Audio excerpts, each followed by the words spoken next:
Welcome back to my series on Jiu-Jitsu photography, and this episode is looking at whether it's possible to get mobile phone photos of Jiu-Jitsu in the gym, and if not, why not? So mobile phone photography has improved quite a lot over the past decade and a half, to the point where it's almost better to take photos with a mobile phone than a mirrorless slash DSLR camera. So these two photos I took, one with my Google Pixel 8 Pro and the other with my £700 Canon R50 mirrorless with a £700 Sigma 18 to 35 f1.8 lens. And as you can see, the Google Pixel 8 Pro probably comes out a little bit better due to the higher dynamic range, due to it having better computational abilities. And you can see more of the landscape in this good lighting compared to the Canon R50, which it can't tell whether it wants to blow out the highlights, look at the highlights, look at the fields. It's maybe a bit more detail, but it's definitely not the more interesting shot. One of the first problems we come across is our eyes are actually really good at letting in light. So it's hard for us to distinguish between really good light and bad light. So in this video I took in my car, I've got a sensor on my phone which lets me know how much light is in the car compared to how much is outside. So as you can tell, I'm currently in my car and I have an app on my phone which lets me know the brightness reading of where I'm at. And currently I'm getting about 450 lux on my phone. And it looks pretty normal, but the second I take my phone to the window, it's now jumped up to 3,500 lux. So just from here to there, the brightness level changed completely. So when it comes to good light, it's actually really easy to get a good photo. So it doesn't matter if you have a cheap camera, an expensive camera, a mobile phone, they're going to be quite similar when it comes to good light. The difference then comes when you're in poor light, and that's when the more expensive equipment really helps. So the main defining characteristic you're going to find when it comes to how well your camera operates in low light is the size of the sensor.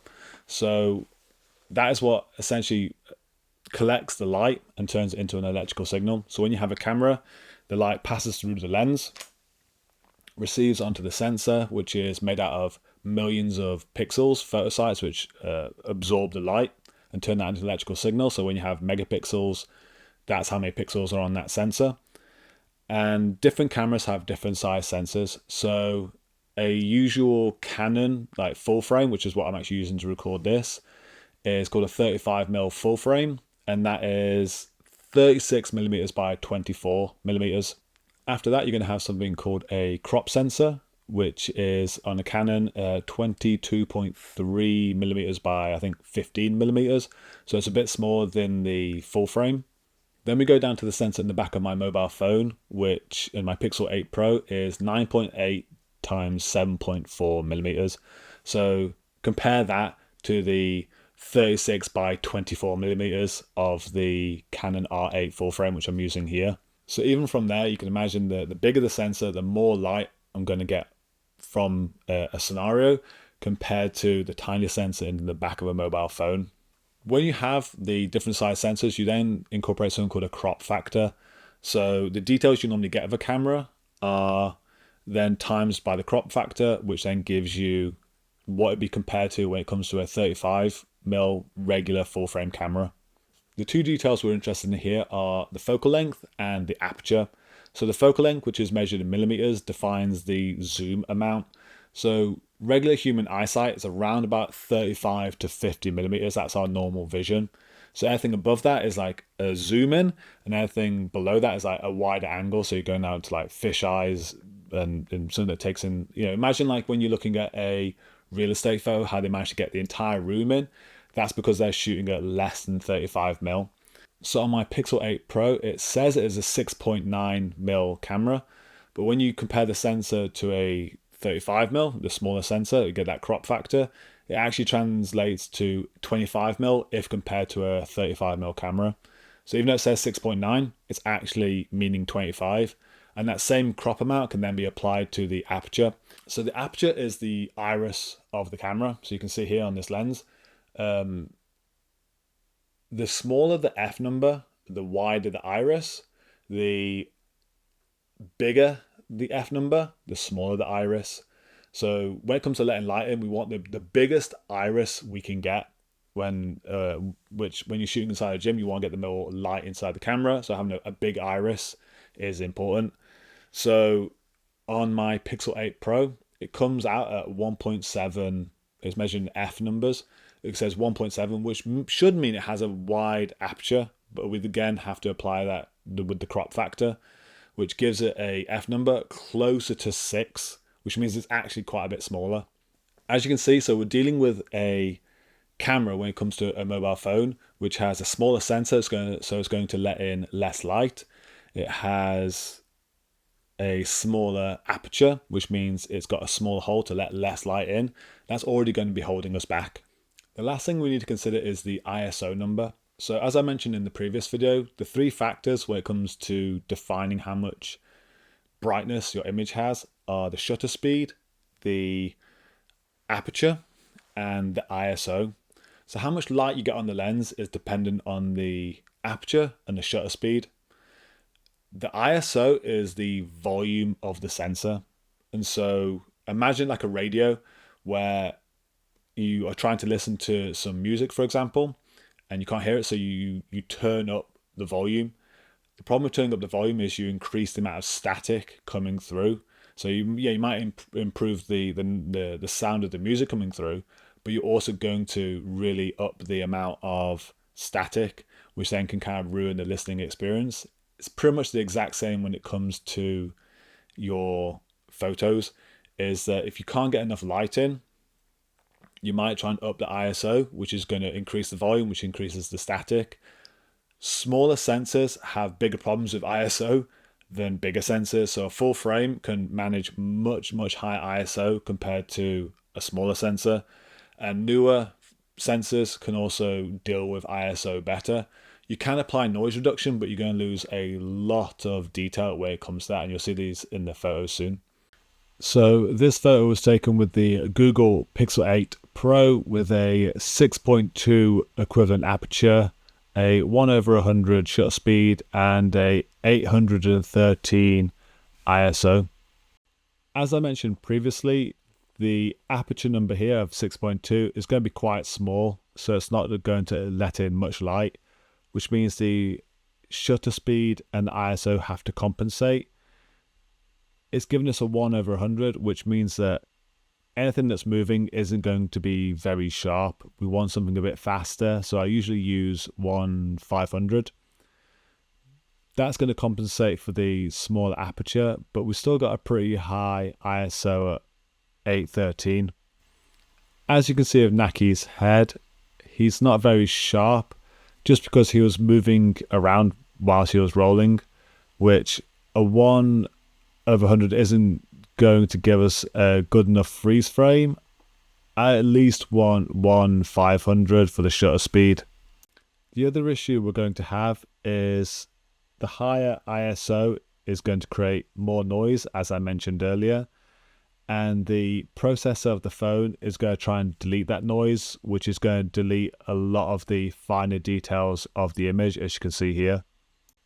And the final issue is the high aperture number. So a higher aperture number is going to create a larger depth of field. What that means is more of the image is in focus. So you can see Naki's in focus and the guys in the back are in focus pretty well. So the image is quite flat in that way. We don't have much separation between the foreground and the background. So the image is flat, it's not interesting. It looks like it was taken on a phone, quite frankly. And now we have a picture taken with my Canon R8 full frame with an aperture of f1.4, so that's quite a large aperture, a 1/640 shutter speed, so that's quite fast, but a 5000 ISO. As you can see, we have much more detail in the image. We have more detail in the hair, in the skin, in the rash guards. We have that nice separation from the foreground and the background, so you know what you're supposed to be looking at. those guys in the back are completely blurred out. The shutter speed has allowed us to freeze the image a lot more. There is still a bit of blurring, but considering what they are doing, the fact that we've managed to freeze frame it this much is quite impressive. As you can see there, there's a large difference between the two photos, between the one taken on the Pixel 8 Pro and the one taken on the R8. The one on the Pixel 8 Pro is it's very flat due to that smaller aperture. It's not as sharp due to the slower shutter speed. And because the phone can't manage the ISO as well, it takes away a lot of the detail. It creates more noise, and the phone's tried to deal with that by deleting some of the finer detail of it. But we compare that to the image from the R8, and it has a lot more detail. The hair, the skin, the rash guard, it has way more color to it. It has way more shading. There's a larger separation between the foreground and the background, so you know what you're supposed to be looking at. You're telling more of a story instead of it being a flat, uninteresting image. And as you can see, it's not impossible to get a good photo on your phone. I mean, I took a photo. It just depends on what quality of photo you want. And it's just going to be a lot harder when you can't freeze the image. You can't create that good foreground, background separation. And most gyms, as you can imagine, are quite dark places. So having something that's capable of low light shooting is kind of critical. The one curveball here is most modern phones have a setting called portrait mode, and that does replicate the foreground background separation. It does take your subject and blur out the background like you saw with the larger aperture of the R8 image. The problem is that it looks quite artificial, to say the least, and it isn't going to make up for the fact that we have a darker room where we want that larger aperture to let in more light. So this image was taken on portrait mode, and there is some foreground background separation. It does look a little artificial, but would you really notice it when just scrolling through Instagram? The main points are it doesn't look as sharp. The 1/100 shutter speed has made the knee quite blurry where he was moving. Luckily, the guys weren't moving too much when this happened. And the higher ISO has meant that the phone has tried to deal with the noise that's generated, and we've lost a lot of detail in both guys, really. Is it usable? Absolutely. It would maybe take some time to get a still enough image, but quality-wise, you compare that to this one, and you can see such a huge difference. So is it possible to get a decent, well-lit photo from a gym? Absolutely.